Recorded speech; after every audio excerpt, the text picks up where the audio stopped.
영적 무감각. 오래전 TV 드라마에서 본 내용입니다. 한 남자가 여자를 좋아합니다. 그런데 여자는 도무지 마음을 열지 않습니다. 답답한 마음에 남자는 단판을 지을 작정으로 사람 마음을 이렇게 몰라주느냐고 항의하듯이 얘기합니다. 여자가 답합니다. 아무런 감정도 느껴지지 않네요. 내 마음이 마냥 냉랭한 걸 어쩌란구요. 그 말에 남자가 울분을 토합니다. 이 봐요. 날이면 날마다 원자력 발전소를 돌리고 있는데 고작 성냥불 하나도 못 켠단 말이오? 그 남자가 터뜨렸던 울분이 어쩌면 우리를 향한 하나님의 답답함일 수 있습니다. A4 용지 한 장을 앞에 놓고 시험을 본다고 합시다. 시험 문제는 딱 한 문제입니다.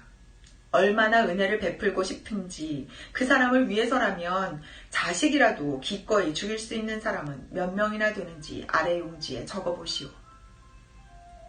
있으십니까? 아무도 못 쓸 것입니다. 그 용지를 이번엔 하나님께 드려보겠습니다.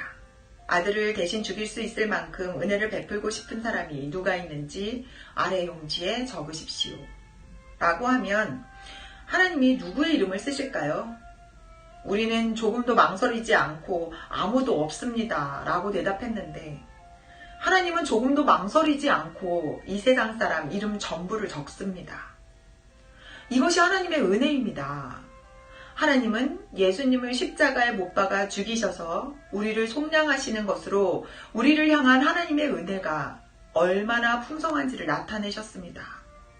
그런데 그런 은혜를 받고 있는 우리는 원자력 발전소 돌리는데 성냥불 하나를 못 켜고 있는 꼴입니다.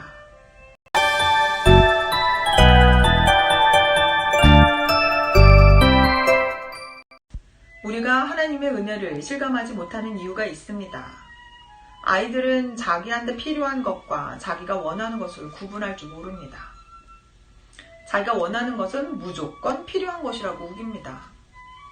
저희 집 예를 들어보겠습니다. 사춘기를 지나고 있는 중1 막내딸은 만날 신발을 사달라고 졸라댑니다. 그래서 하루는 정말 신을 신발이 없니? 하고 신발장을 열었습니다. 신발장을 열어보니 막내 운동화만 4켤레나 되고 샌들도 있었습니다. 모두 필라, 아디다스, 뉴밸런스 이런 유명 제품이었고요. 어디 하나 구멍이 나거나 다른 것도 아닌데 최신 유행 런스타 운동화가 아니라는 이유로 신발이 없다고 말합니다. 정말 신발이 없는 것입니까?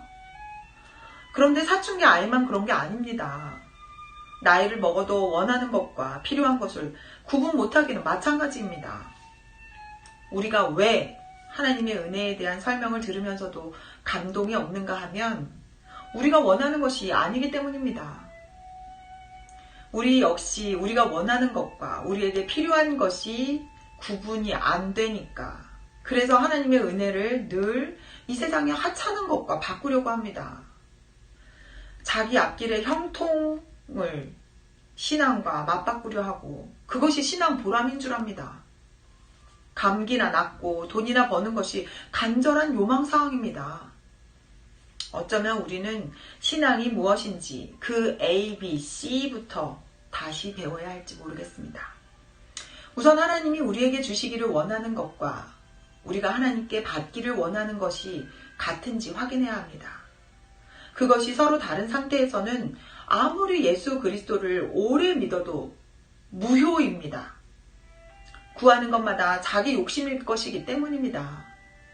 하나님이 우리에게 주시기 원하는 것을 우리 역시 받기를 원하는 우리를 향한 하나님의 은혜가 얼마나 풍성한지를 저절로 알게 되는 그런 마음에 찬양이 북받쳐 올라오는 그런 날이 속히 오기를 소망해 봅니다.